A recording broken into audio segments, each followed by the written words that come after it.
ग्रहों का विज्ञान यूट्यूब चैनल में मैं डॉक्टर पुष्पा कामले आप सबका स्वागत करती हूँ। आज मैं आपको कुंडली पढ़ना सीखे के क्रम में पाठ 160 सिखाना शुरू करती हूँ। आज के पाठ में सितंबर महीने का मासिक राशिफल जानेंगे। ग्रहों की स्थिति के अनुसार 9 ग्रह, 12 राशियां, 12 भाव को ज्योतिषीय सूत्र लगाकर जानेंगे।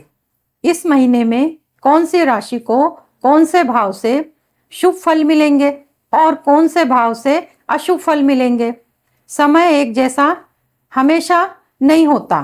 समय अच्छा है या खराब यह ग्रहों के गोचर पर निर्धारित करता है। चंद्रमा 2.25 दिन में एक राशि परिवर्तन करता है। सूर्य एक महीने में राशि परिवर्तन करता है। मंगल 45 दिन में राशि परिवर्तन करता है। शुक्र और बुध सूर्य के आसपास होते हैं। शुक्र 28 दिन में राशि परिवर्तन करता है। बुध ग्रह एक महीने के अंदर ही राशि परिवर्तन करते हैं। वक्री होने पर ग्रह उसी भाव में या पीछे वाले भाव में अधिक समय तक रहते हैं। इन 9 ग्रहों का 27 नक्षत्रों का शुभ अशुभ परिणाम व्यक्ति के जीवन पर पड़ता है। व्यक्ति की जन्म समय की कुंडली वर्तमान गोचर के साथ शुभ संबंध बनाती है तो गोचर उस व्यक्ति के लिए शुभ फल देने वाला होगा। इसके विपरीत रहता है तो अशुभ फल देने वाला होगा। इस महीने में कौन सी राशि को स्वास्थ्य लाभ मिलने वाला है, संतान सुख की प्राप्ति होने वाली है, शिक्षा में प्रेम में सफलता मिलने वाली है, विवाह के योग बनते हैं या नहीं, कौन सी राशि के लोगों को नौकरी लगने के योग बनते हैं और इस महीने में कौन सी राशि की इच्छा पूर्ण होने के योग बनते हैं। मासिक राशिफल कैसा देखा जाता है तो राशि चक्र में 12 राशियां होती हैं। मेष राशि से मीन राशि तक कुंडली में 12 भाव होते हैं। लग्न भाव से व्यय भाव तक 9 ग्रह, 27 नक्षत्र अश्विनी से रेवती तक। एक राशि में 3 नक्षत्र होते हैं और 9 चरण होते हैं। प्रत्येक व्यक्ति का अलग अलग चरणों में जन्म होता है।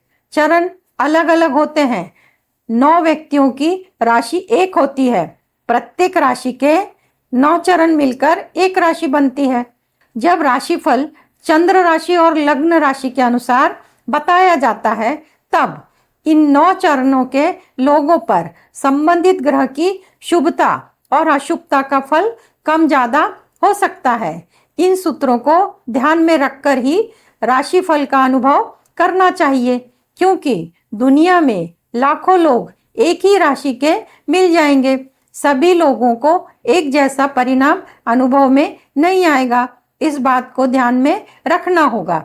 व्यक्तिगत कुंडली सबकी अलग अलग होती है। किसी भी राशि का मासिक राशिफल 9 ग्रहों के और 12 राशियों और 12 भाव के अनुसार देखा जाता है।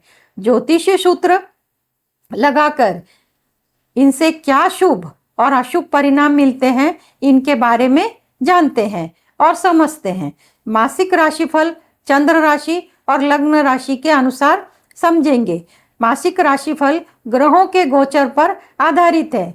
इनसे जो शुभ और अशुभ परिणाम होंगे, व्यक्तिगत कुंडली में अशुभ ग्रह की महादशा, अंतर्दशा, प्रत्यंतर दशा चल रही होगी तो अशुभ फल अनुभव में आएंगे।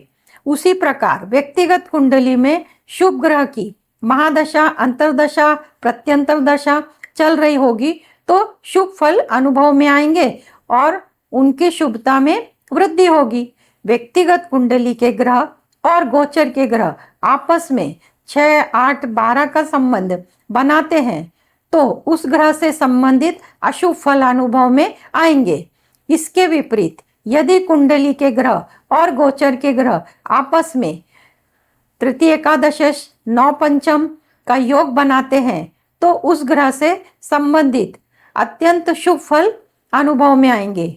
जब संबंधित ग्रह से अशुभ परिणाम मिलते हैं तब राशि के अनुसार संबंधित ग्रहों के उपाय, मंत्र, दान करना चाहिए तो संबंधित ग्रह से विपरीत परिणाम मिलते हैं, यानी कि उस ग्रह से शुभता में वृद्धि होती है, उस ग्रह से संबंधित शुभ फल की प्राप्ति होती है। यदि आप अपनी कुंडली का विश्लेषण कराना चाहते हैं, कुंडली से संबंधित प्रश्नों के उत्तर जानना चाहते हैं, तो दिए गए नंबर पर व्हाट्सएप करके जानकारी और शुल्क की जानकारी प्राप्त कर सकते हैं। सितंबर महीने में ग्रहों के गोचर की स्थिति कैसी रहने वाली है, कौन से ग्रह राशि परिवर्तन करेंगे, इनको जानते हैं। 16 सितंबर को सूर्य कन्या राशि में प्रवेश करेंगे, 18 सितंबर को शुक्र तुला राशि में प्रवेश करेंगे और 23 सितंबर को बुध कन्या राशि में प्रवेश करेंगे और शनि वक्री अवस्था में रहेंगे।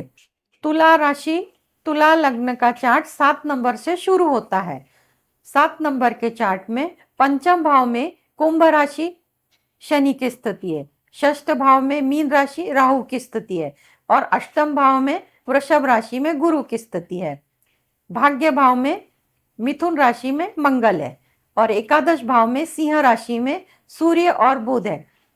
द्वादश भाव में कन्या राशि में शुक्र और केतु की स्थिति है। दृष्टि गुरु की दृष्टि, गुरु अष्टम भाव में स्थित होकर पंचम दृष्टि से व्यय भाव को देख रहे हैं। गुरु की 7वीं दृष्टि धन भाव पर पड़ रही है और गुरु की 9वीं दृष्टि चतुर्थ भाव पर पड़ रही है।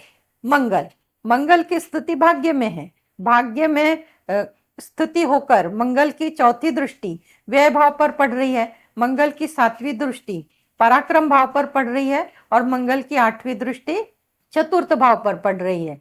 शनि की स्थिति पंचम भाव में है। पंचम भाव में स्थित शनि तीसरी दृष्टि से सप्तम भाव को देख रहे हैं, 7वीं दृष्टि से लाभ भाव को देख रहे हैं और 10वीं दृष्टि से धन भाव को देख रहे हैं।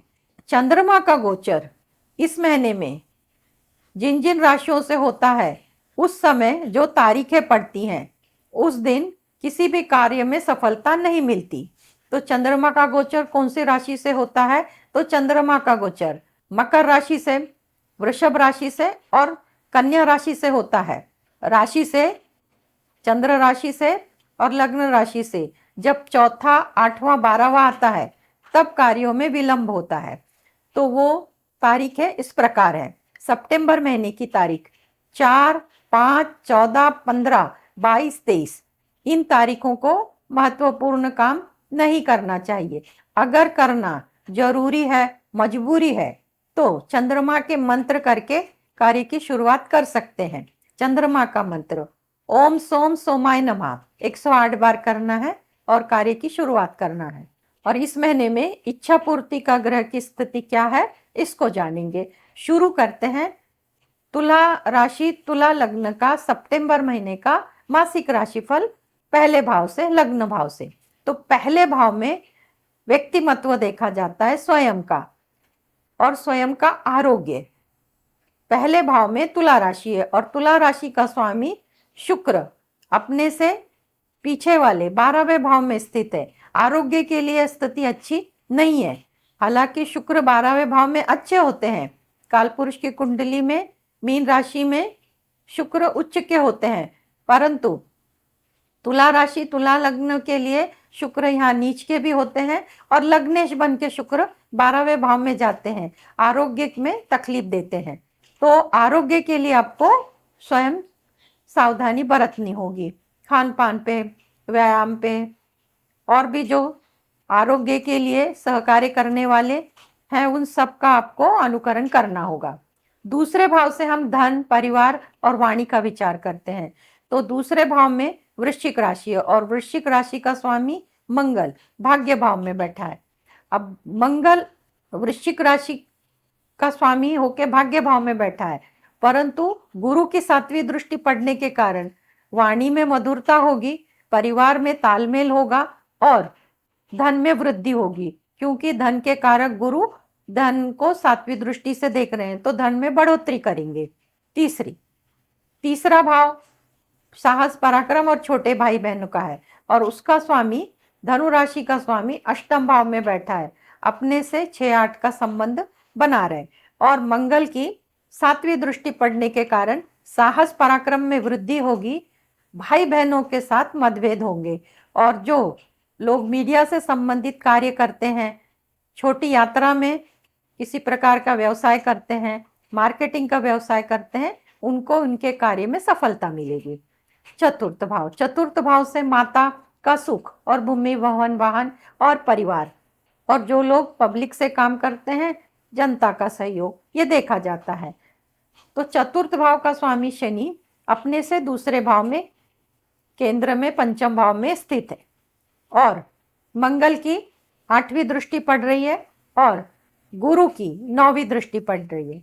तो माँ के स्वास्थ्य में ऊपर नीचे हो सकता है, परंतु भूमि भवन वाहन का सुख मिलेगा, लोगों से सहयोग मिलेगा और सुखों की प्राप्ति होगी। पंचम भाव, पंचम भाव से शिक्षा, संतान और प्रेम संबंध देखते हैं। तो शनि की पंचम भाव में स्थिति है।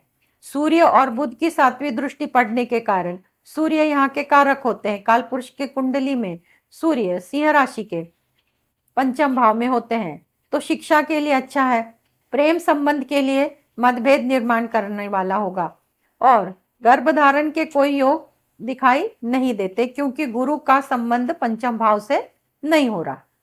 षष्ठ भाव, षष्ठ भाव से रोग, रिपु, ऋण, प्रतियोगिता परीक्षा, और जो जिनका व्यवसाय डॉक्टर का है, वकील का है, सलाह देने का है, उनके बारे में देखते हैं। तो छठवें भाव में गुरु, और गुरु अपने से तीसरे भाव में तृतीय एकादशी का संबंध बना रहे, पर स्थान अशुभ है। अष्टम भाव में गुरु की स्थिति है और षष्ठ भाव में राहु की स्थिति है। रोग के संबंध में भ्रमात्मक रोग हो सकते हैं, सामने से शुक्र और केतु की 7वीं दृष्टि पड़ने के कारण। तो इसलिए रोग ना बढ़े, आपको सावधानी बरतनी होगी। सप्तम भाव, सप्तम भाव का स्वामी मंगल भाग्य में बैठा है, अपने से तृतीय एकादशी का संबंध बना रहा है, परंतु शनि की तीसरी दृष्टि सप्तम भाव में पड़ने के कारण दाम्पत्य जीवन में मतभेद हो सकते हैं। व्यापार के लिए स्थिति अच्छी है, और जो लोग अभी शादी के लिए उत्सुक हैं, उनके शादी के योग नहीं बनते। कारक का संबंध सप्तम भाव से और सप्तमेश से नहीं होता। अष्टम भाव, अष्टम भाव का स्वामी शुक्र जो व्यय भाव में बैठा है, अपने से नौ पंचम का योग बना रहा है, पर स्थान, व्यय स्थान अच्छा नहीं है, और कन्या राशि में शुक्र नीच के हो जाते हैं। गुरु की स्थिति अष्टम भाव में है, गुरु की स्थिति अष्टम भाव में होने के कारण जो रहस्यमय विषय हैं उनमें रुचि बढ़ेगी, जैसे ज्योतिष, अंकशास्त्र, वास्तुशास्त्र, तंत्र मंत्र, इन सब में रुचि बढ़ेगी। भाग्य भाव, भाग्य भाव से भाग्य का साथ और धार्मिक यात्रा, लंबी दूरी की यात्रा का विचार करते हैं। तो भाग्य बुध लाभ भाव में अपने से तृतीय एकादशी का संबंध बना रहे, अपने से तृतीय एकादशी का संबंध बनाने के कारण भाग्य का साथ मिलेगा, और मंगल की स्थिति है तो धार्मिक यात्रा हो सकती है, लंबी दूरी की यात्रा में सुखों की प्राप्ति भी हो सकती है। दशम स्थान, दशम स्थान से नौकरी का विचार किया जाता है, कार्य क्षेत्र का विचार किया जाता है। तो दशम स्थान में कर्क राशि है, और चंद्रमा 2.25 दिन में अपनी राशि बदलते हैं। तो कर्क राशि पर दशम स्थान में कर्क राशि पड़ती है और राहु की 5वीं दृष्टि पड़ती है। ऐसी स्थिति नौकरी के लिए सामान्य रहेगी। इस गोचर काल में नौकरी के लिए कोई सफलता के योग नहीं बनते। एकादश भाव, एकादश भाव से बड़े भाई बहन, गुरुजन, बड़े लोगों के साथ संबंध और लाभ, फाइनेंस, बैंक से और जगह से जहां आपका पैसा पहले से दिया हुआ है वो वापस आना है, इसके बारे में देखते हैं। तो लाभ भाव का स्वामी लाभ भाव में है, और शनि की 7वीं दृष्टि, शनि की 7वीं दृष्टि पड़ने के कारण जो लाभ के योग बनते हैं उनमें दिरंगाई हो सकती है, देरी हो सकती है, देरी से काम बनेंगे। सूर्य और बुध की स्थिति है तो लाभ की प्राप्ति होगी, पर समय पर नहीं होगी, देर से होगी। और जो बड़े भाई बहन हैं, जो बड़े लोग हैं, उनके साथ मतभेद हो सकते हैं, इसके लिए आपको सावधानी बरतनी होगी। व्यय भाव, व्यय भाव में शुक्र की स्थिति है, शुक्र कन्या राशि में है केतु के साथ, और सामने से राहु की 7वीं दृष्टि है और मंगल की 4थी दृष्टि है। तो खर्चे बहुत बढ़ेंगे और खर्चे बहुत बढ़ने का कारण होगा आरोग्य खराब। आप स्वयं के आरोग्य के लिए खर्चे बढ़ेंगे, दवाई पे, दवा खाने पे, तो ये तो करने ही पड़ेंगे। तो इस पर आपको सोच समझ के खर्चे करने होंगे। इसी के लिए आपको सावधानी भी बरतनी होगी, अपने खान पान पे ध्यान देना होगा। पहले भाव से लेके 12 भाव तक ग्रहों के गोचर के अनुसार और भाव के अनुसार सितंबर महीने का मासिक राशिफल बताया। और इस महीने में आपके इच्छा पूर्ति का ग्रह सूर्य बनता है और सूर्य लाभ भाव में स्थित है और लग्ने शुक्र व्यय भाव में है। यह स्थिति अच्छी नहीं है। द्वितीय द्वादश का संबंध बना रहा है, इच्छा पूर्ति में विलंब होगा। इसके लिए आपको लग्नेश का मंत्र करना होगा। तो लग्नेश शुक्र है, शुक्र का मंत्र ओम शुम शुक्राय नमः। आज के क्लास में इतना ही। धन्यवाद।